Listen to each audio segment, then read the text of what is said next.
नमस्कार प्रेक्षकांनो.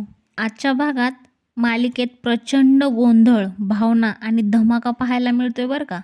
भागाची सुरुवात होते जीवा, मानिनी आणि पिहू यांच्यापासून. पिहू मोबाईलवर काहीतरी पाहत असते आणि अचानक घाबरते. ती जीवालाच मोबाईल दाखवते आणि सांगते की आपली 16 तारखेची एक रील खूप प्रचंड व्हायरल झाली आहे.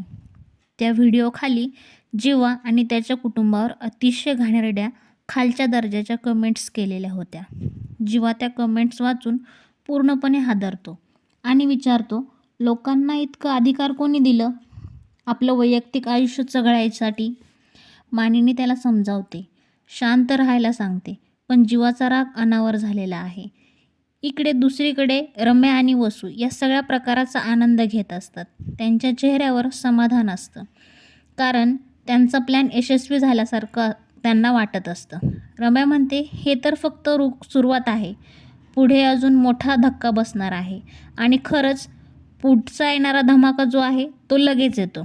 दारावर जोरजोरात ठोके पडतात. पार्थ दार उघडतो आणि समोर पत्रकारांचा घोळ उभा असतो. एकामागोएक प्रश्नांचा भडीमार सुरू होतो. भावाचं नातं, विश्वासघात, घरातले संबंध, सगळ्यावरच संशय. पार्थ सुरुवातीला शांत राहतो, पण नंतर ठामपणे पत्रकारांना उत्तरही देतो. तो स्पष्टपणे सांगतो की प्रत्येक माणसाचा भूतकाळ वेगळा असतो आणि त्याच्यावरून त्याचं आजचं आयुष्य ठरवता येत नाही. कोणालाही त्यांच्या घरात घुसून न्याय द्यायचा अधिकार नाही. याचवेळी दुसऱ्या बाजूला नंदिनीच्या घरी महिला संघटना पोहोचते. त्या काव्यावर आरोप करतात, तिच्या चारित्र्यावर संशय घेतात. परिस्थिती बिघडते आणि तेवढ्यात नंदिनी तिथे येते.